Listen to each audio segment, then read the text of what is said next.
Bonjour et bienvenue dans cette nouvelle vidéo. Aujourd'hui, nous allons voir comment nos émotions prennent nos décisions. A tout de suite.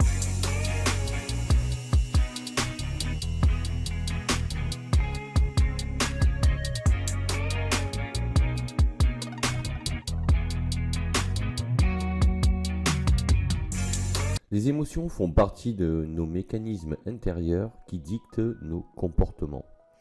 Tout d'abord, il est nécessaire de savoir que le mot nous vient du latin emovere qui signifie mettre en mouvement. Une émotion sert à bouger et à passer à l'action. C'est un signal électrochimique qui prend source dans notre cerveau et qui pilote des réactions dans notre corps. Elle se déclenche comme un voyant d'alerte qui nous signale un changement intérieur ou extérieur dans notre environnement direct et qui nécessite de mettre en place une action pour s'y adapter. Les émotions sont liées au développement de notre cerveau et à notre mémoire. Toutes les actions que nous entreprendrons seront donc enregistrées dans notre mémoire en relation avec les émotions qu'elles ont déclenchées. Une émotion est physiologique, c'est un signal du corps qui demande de faire une action. Ne pas entendre un signal de son corps signifie que l'émotion va s'amplifier. Il y a deux types d'émotions, les émotions agréables et les émotions désagréables.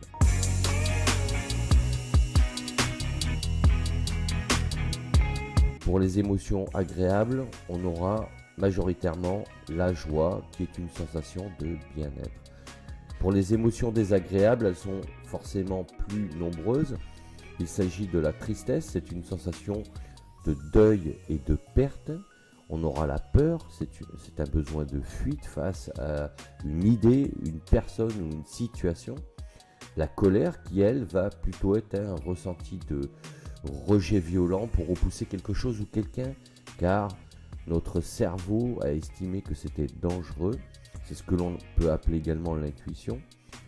On aura la surprise qui, elle, est déclenchée lorsqu'un changement brutal se présente devant nous et c'est ce qui nous incite à nous préparer à un changement. On aura le dégoût qui est aussi une forme de rejet à quelque chose qui ne nous plaît pas ou ne nous convient pas. Alors, comment gérer nos émotions ?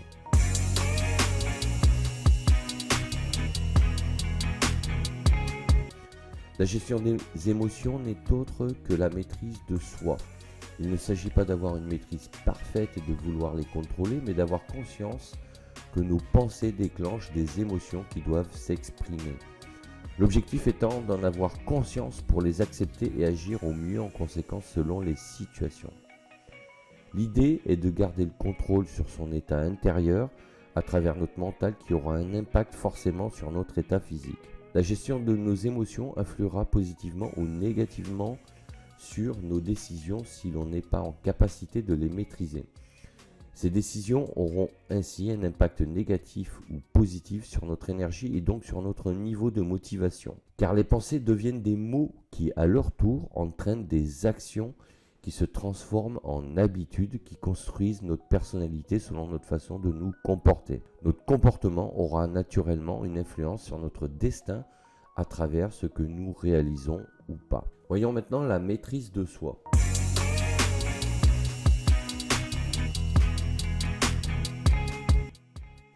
Il y a 4 éléments qui caractérisent la maîtrise de soi.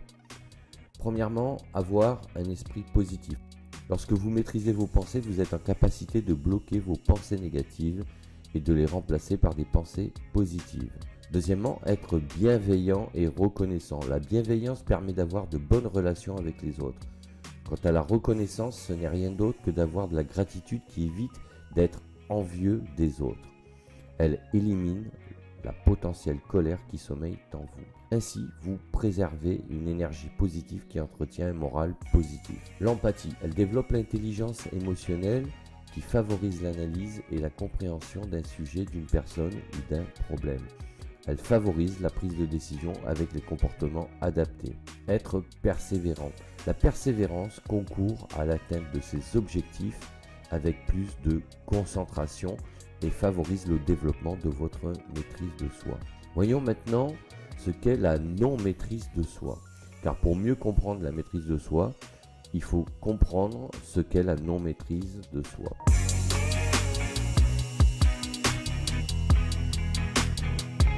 La non-maîtrise de soi, c'est-à-dire l'incapacité à gérer ses émotions face à des situations imprévues, entraîne des frustrations qui peuvent pousser à vouloir tout contrôler de manière excessive. Nous nous mettons à confondre la méthode avec l'objectif puisque nous sommes omnibulés par ce désir de vouloir tout maîtriser et tout contrôler, ce qui en réalité nous fait sortir de notre maîtrise de soi.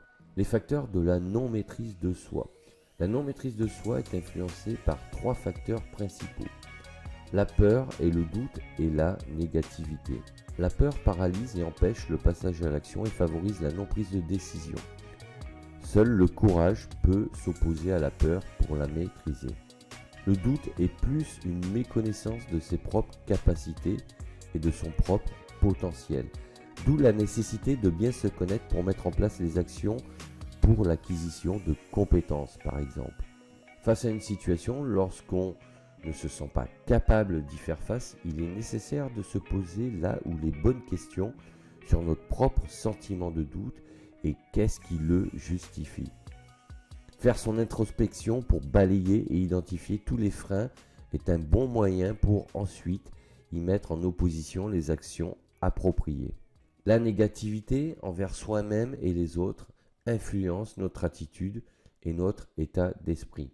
Elle déclenche des énergies négatives qui nous font perdre notre empathie et notre bienveillance avec nous-mêmes et les autres. Cela entraîne une baisse de notre estime et de notre confiance en soi. Les 4 leviers de la maîtrise de soi.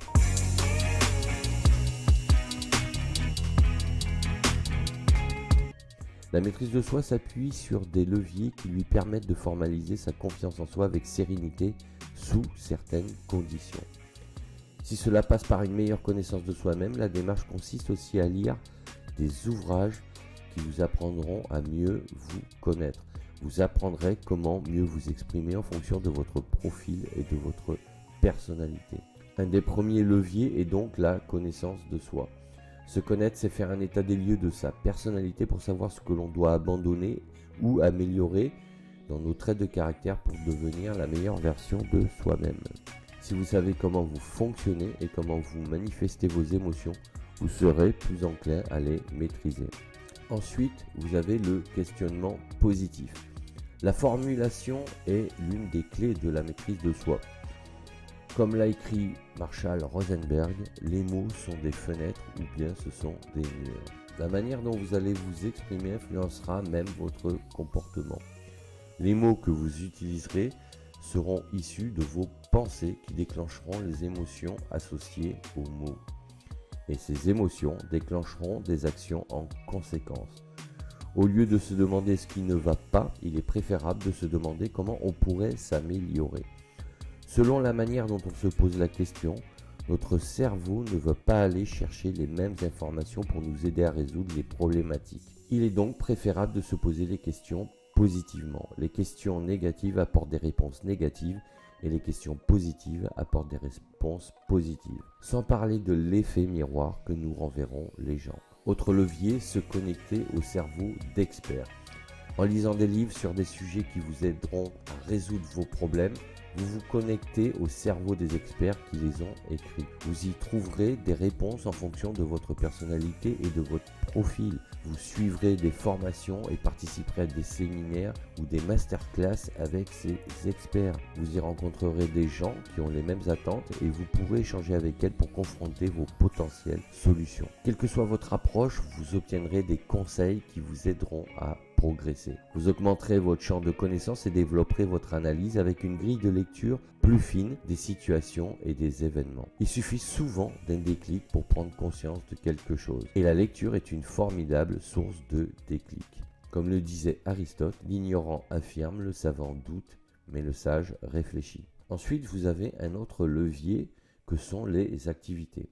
Pratiquer des activités, notamment comme la méditation ou des activités physiques, favorise la force physique, mentale et émotive. Les activités participeront à votre sérénité sur ces 3 plans. C'est un triptyque qui fonctionne comme 3 curseurs qu'il faut régler en permanence. Physiologiquement, vous augmenterez votre niveau de dopamine et ferez baisser votre niveau de cortisone. Vous ferez ainsi baisser votre niveau de stress et serez de meilleure humeur. Vous évacuerez les potentiels brouillards mentaux qui empêchent de réfléchir et vous saturent l'esprit. Vous ferez même parfois le vide pour vivre réellement l'instant présent. Avec cet état d'esprit, vous évacuez les pensées négatives liées au passé ou au futur. Un très bon livre que je vous conseille de lire sur le sujet est L'instant présent d'Eckhart. Voyons maintenant les biais cognitifs.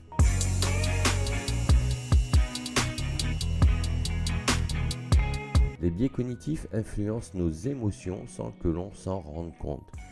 Ils sont plus ou moins présents en fonction de notre cadre de référence, à savoir notre éducation, nos formations, nos expériences et notre culture. Le biais cognitif est une manière de se tromper sans s'en rendre compte. C'est ce qui influence nos prises de décision. Le biais est une illusion d'optique. Le biais de confirmation consiste à conforter notre avis sur un sujet de manière subjective. Cela signifie que l'on va prendre en compte des informations que l'on a envie d'entendre pour prendre notre décision. Notre cerveau va trier toutes les informations et ne retenir que celles qui confortent notre perception sur le sujet. Les biais sont inconscients, qu'ils soient positifs ou négatifs. Ils nous enferment dans notre vision initiale sur un sujet. Voyons maintenant la prise de décision.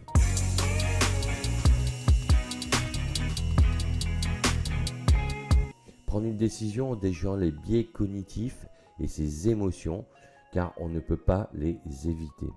On peut juste les réguler. Au lieu de chercher le biais de confirmation, il faut aller chercher la contradiction qui remet en cause notre a priori qui peut influencer une décision. Concernant les émotions, le tout étant de prendre conscience qu'elles vont influencer nos décisions à chaud. Être dans la réaction en fonction de notre ressenti immédiat influencera nos décisions selon l'émotion qu'une situation aura déclenchée en nous. Pour les décisions mineures au quotidien, cela n'a pas d'impact. En revanche, lorsqu'il s'agit de décisions importantes, il est préférable de prendre du recul et de la hauteur pour se donner le temps de la réflexion. Il y a deux méthodes efficaces pour mieux gérer nos décisions. Il est clair que quelqu'un avec un cadre de référence qui comprend beaucoup d'expérience aura une grille de lecture plus large. Grâce à ses nombreux retours d'expérience, cette personne aura mémorisé plus de scénarios que son cerveau va mettre à sa disposition. Ce sont les expériences qui permettent d'atténuer l'influence d'une émotion sur la prise de décision. Pour les personnes qui ont un cadre de référence avec peu d'expérience, une bonne méthode est d'appliquer les 5 accords Toltec. Pour rappel, les 5 accords Toltec sont: ne prenez rien personnellement, ne faites pas de suppositions, que votre parole soit impeccable, tout faire de son mieux, soyez sceptique mais apprenez à écouter. Ces 5 comportements vous permettront de faire du lâcher-prise en prenant de la distance pour éviter de prendre une décision sur le coup d'une émotion. L'autre méthode consiste à utiliser la matrice de l'assertivité. Elle vous permet de faire face à tout type de situation en gardant votre maîtrise pour prendre les décisions les mieux adaptées. En fonction de vos interlocuteurs, vous adapterez votre comportement pour rester en maîtrise sans vous emporter ou vous faire influencer.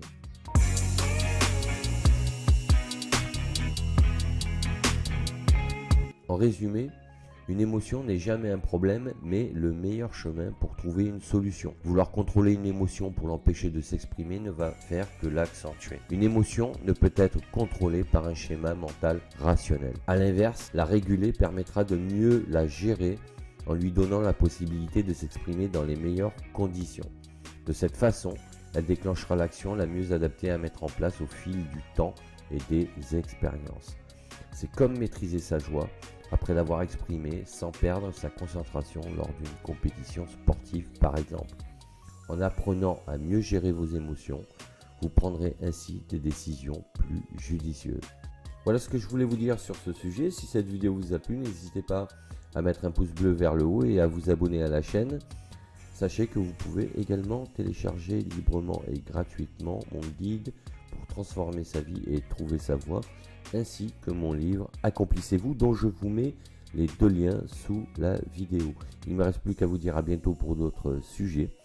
Et d'ici là, portez-vous bien. Ciao, ciao.